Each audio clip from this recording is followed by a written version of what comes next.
मैं डॉक्टर संजीत, मेरे साथ है सैयद भैया। भैया जो है ये झारखंड से बिलोंग करते हैं। भैया को फिशर इन्नो डायग्नोस हुआ था और भैया को हम लोगों ने लगभग 1 महीने पहले फिशर इन्नो विथ स्किन टैग था और छारसूत्र द्वारा इनका ट्रीटमेंट किया था। और आज जो है 10 तारीख है, 10 जनवरी है, ठीक 1 महीना पहले इनका ट्रीटमेंट किया गया था। इस दौरान भैया का हम लोग फीडबैक थोड़ा देंगे कि छारसूत्र थेरेपी में कितना पेन होता है, कितना जल्दी ये ठीक हुए नहीं हुए। भैया को बाहर जाना है, यहाँ से आउट ऑफ कंट्री, भैया विदेश में रहते हैं, तो भैया को 16 तारीख को इनकी फ्लाइट है, इनको जाना है। तो ये फाइनली मिलने आए थे और हमने अभी चेक किया तो भैया को कोई ऐसा साइन सिम्टम नहीं मिला जिससे ये पता चले कि अभी भी कोई दिक्कत हो रही है।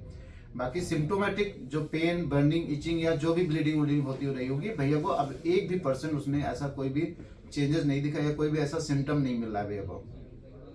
तो भैया से थोड़ा जानना चाहेंगे भैया, मतलब झारखंड और यहाँ उत्तर प्रदेश, इतना डिस्टेंस आपने मतलब क्यों हमारे पास आए, मतलब ऐसा क्या था और जो हम लोगों ने ट्रीटमेंट दिया उसमें आपको कितना इम्प्रूवमेंट लगा? जैसे पहले मैं विदेश में था तो मुझे ये प्रॉब्लम हुआ फिशर का। वहाँ के लोकल डॉक्टर ने बताया कि आपको फिशर है और ये ऑपरेशन से ठीक होगा। और उन्होंने मतलब वहाँ के डॉक्टर ने कहा कि आप इंडिया जाकर लेकर आइए। तो फिर हमने सर्च यूट्यूब में ही सर्च किया कि बेस्ट डॉक्टर कौन है। तो हमें बहुत सारे डॉक्टर्स का हमने व्यूज देखा, लेकिन हमें यूट्यूब में डॉक्टर संजीत साहब का जो वीडियो आ रहा था और फीडबैक वो मुझे बहुत ज़्यादा बेहतर लगा। तो हमने डिसाइड किया कि लखनऊ जाकर के हम ट्रीटमेंट कराएं। और हम आए, मुझे बहुत अच्छा रिजल्ट मिला। और मतलब जब ऑपरेशन हुआ तो ऑपरेशन पहले तो मैं रोता था और ऑपरेशन होने के बाद 9-10 दिन मतलब पेन हुआ बहुत, मतलब वो डाइजेस्ट हो सकता था, ऐसा पेन था। थोड़ा बर्निंग भी था, लेकिन वो धीरे धीरे 10 से 12 दिन के बाद सब कुछ खत्म हो गया। और लेकिन हाँ, वो जो ऑपरेशन हुआ था वहां से पस आता था, वो मुझे करीब करीब 20 डेज लगा पूरा घाव सूखने में। 22 से 22 डेज में पूरा रिजॉल्व हो गया, ये था। और ये हमारे लिए बहुत प्लस पॉइंट रहा यहाँ का ट्रीटमेंट।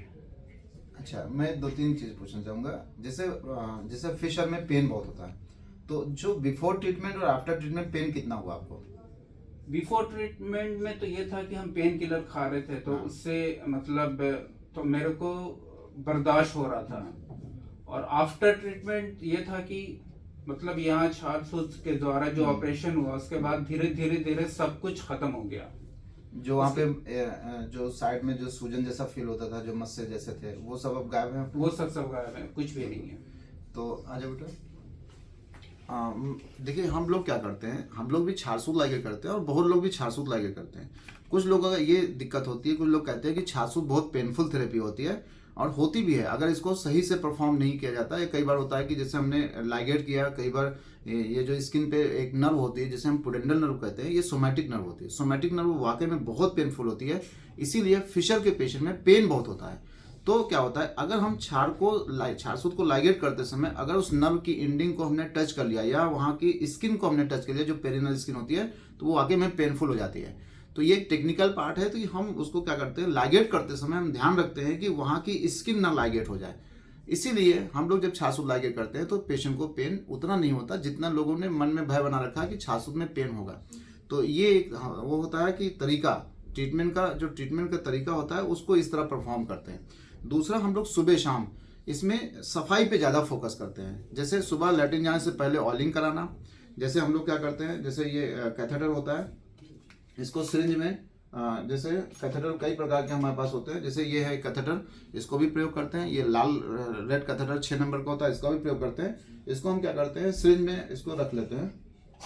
अभी मेरे पास सिरिंज नहीं है, तो इसको क्या करते हैं, सिरिंज में हमने इसको भरा और इसको लैट्रिन रास्ते में इसको हल्का सा लगाया और इसको पुश कर दिया जब सिरिंज से, तो मल द्वार हमारा जो होता है वो ऑयल से पूरा भीग जाता है। तो इससे क्या होता है कि जो गुदामार्ग होती है जब ऑयल से भीग जाती है तो लैट्रिन आराम से फिसलते हुए वहां से निकल जाती है।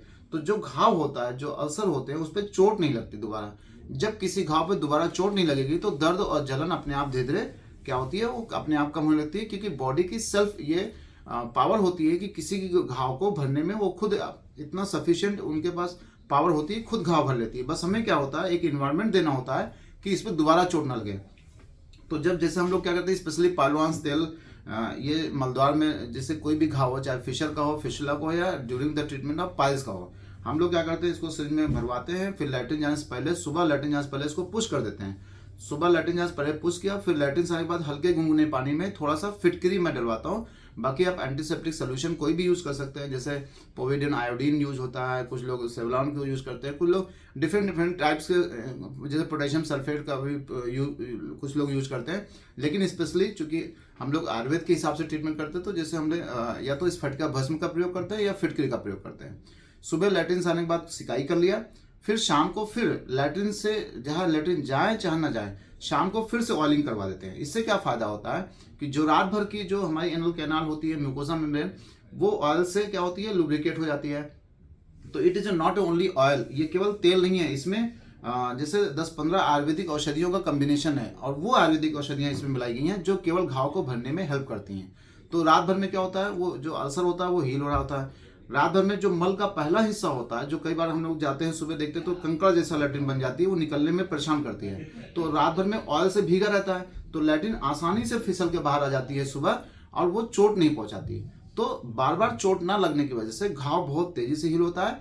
अब चूंकि छारसूत लाइगेट करने के बाद थोड़ा बहुत पेन होता है, चूंकि भैया ने खुद बताया 10 दिन तक रहा, लेकिन वो धीरे धीरे क्या होता है, जो ग्रेजुअली धीरे धीरे वो सबसाइड होने लगती है, और लगभग 25 से 30 दिन में, चाहे वो पाइल्स का घाव हो चाहे फिशर का ट्रीटमेंट किया हो, और आज तक मैंने देखा है कि जो मेरा रहा है 25 से 30 दिन में 90% लोग ठीक हो जाते हैं। कई बार हो सकता है 10-15 दिन प्लस माइनस होता है।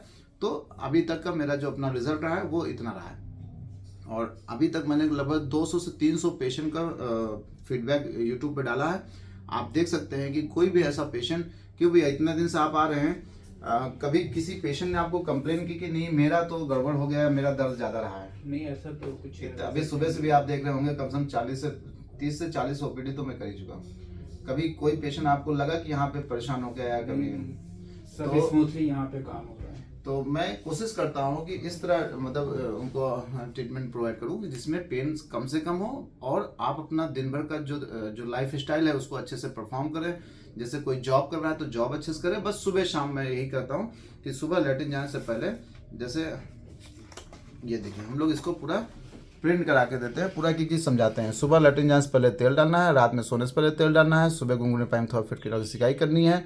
जो डाइट प्लान होता है, डाइट खिलाते हैं, नॉनवेज, पनीर, अमरूद, पपीता। स्पेशली मैं जब किसी भी पाइल्स या फिशर के पेशेंट को एडवाइस करता हूँ तो अमरूद, पपीता स्पेशली मैं मना करता हूँ, क्योंकि अमरूद खाने से मल की मात्रा बढ़ जाती है, और जब ये मल की मात्रा ज़्यादा हो जाती है हमारे गुदामाग से, जब ये बाहर आता है तो यहाँ पे चोट पहुँचा देता है। पपीता खाने से मैंने देखा थोड़ा सा ब्लीडिंग टेंडेंसी बढ़ जाती है, इसलिए स्पेशली मैं मना करता हूँ। बाकी कुछ डॉक्टर्स पपीता खाने के लिए बोलते हैं, तो जिसको फायदा करे वो खाए, जिसको नुकसान करे वो ना खाए। ये अपना अपना व्यू है, मैं किसी को रिकमेंड नहीं करता कि भाई आप यही खाइए ना खाइए। बाकी स्पेशली नॉनवेज, पनीर इसलिए अवॉइड कराता हूँ क्योंकि जो प्योर प्रोटीन डाइट होते हैं उनको जब हम खाते हैं तो मल का जो पहला हिस्सा होता है वो हल्का सा हार्ड हो जाता है। मल का पहला हिस्सा हार्ड होने से मल द्वार पे चोट पहुंचाने की संभावना बढ़ जाती है, इसलिए स्पेशली 4 चीज़ें मना करता हूँ। बाकी आप मखाना है, किशमिश है, अंजीर है, इसको जब 10 दाने 2 दाने इसको भिगो के खाएंगे तो आप देखिएगा आपका जो मल है वो बिल्कुल सॉफ्ट आएगा। जब सॉफ्ट आएगा तो आपके गुदामाग पे चोट नहीं लगेगी। जब चोट नहीं लगेगी तो पाइल्स या फिशर की जो अगर है तो धीरे धीरे आराम मिल जाएगा, नहीं है तो जीवन भर आपको नहीं होगा, ऐसा मेरा मानना है। धन्यवाद।